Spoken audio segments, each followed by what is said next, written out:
Joining us tonight, House Minority Whip Steve Scalise. He's also a ranking member of the Select Subcommittee on the coronavirus crisis. Congressman, great to have you with us and great to see you.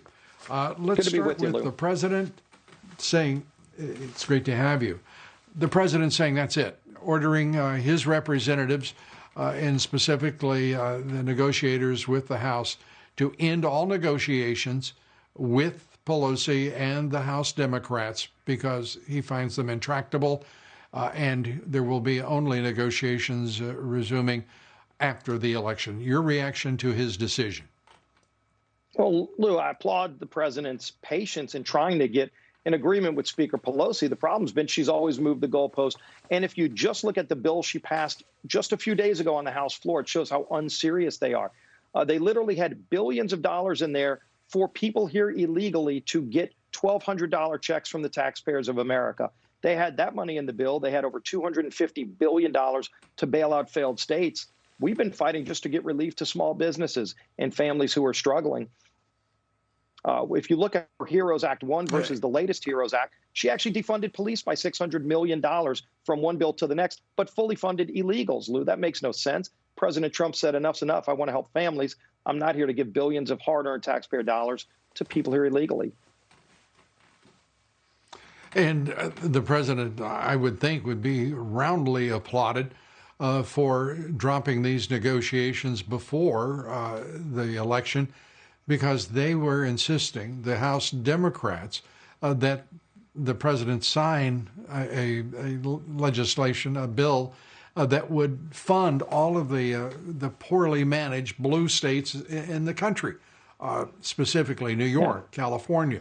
And we're talking about a huge commitment that would have amounted in time, certainly, to well over $1 trillion by itself. Right. And these are self-inflicted wounds. Look at New York. They're shutting their whole city down again in the city of New York. Businesses are fleeing New York in droves because you look at the states that are saying, look, we know the virus is out there.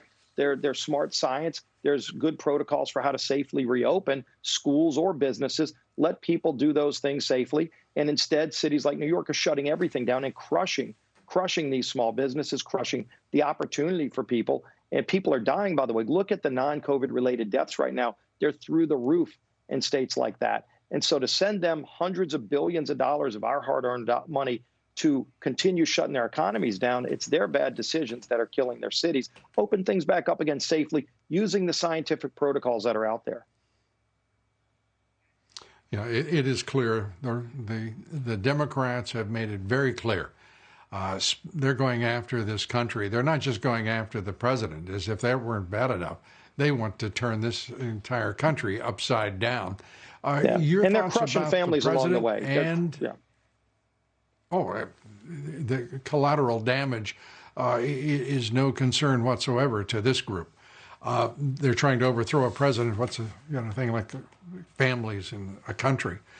Let's, if we can, get your view on how strong the Republicans are going to show up at the polls, and how strong a performance are they going to put on to support the president and put the Republican Party in control of the House, the Senate, and the White House?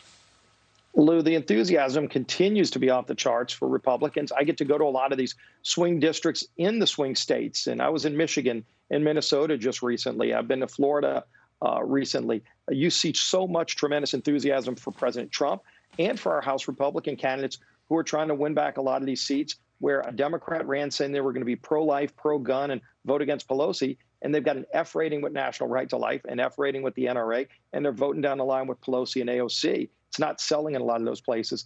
But look, they're pulling out all the stops on the other side. I mean, you had Michelle Obama out again today pleading with people to go vote. Yep. Nobody can get excited about Joe Biden. So they've got to scare people. They've got to frighten people. They've got to attack our president every single day. He's in the hospital and they're attacking the president. I mean, this is disgraceful. You talked about it a little while ago with Newt, with the speaker. People see this and it's angering a lot of folks who are saying, I might not tell a pollster what I'm doing, but I'm showing up and I'm voting for Donald Trump. You bet. And the Democrat Party, whatever else it is, it has become the party of hate. Congressman, great to have you with us. Congressman Steve Scalise.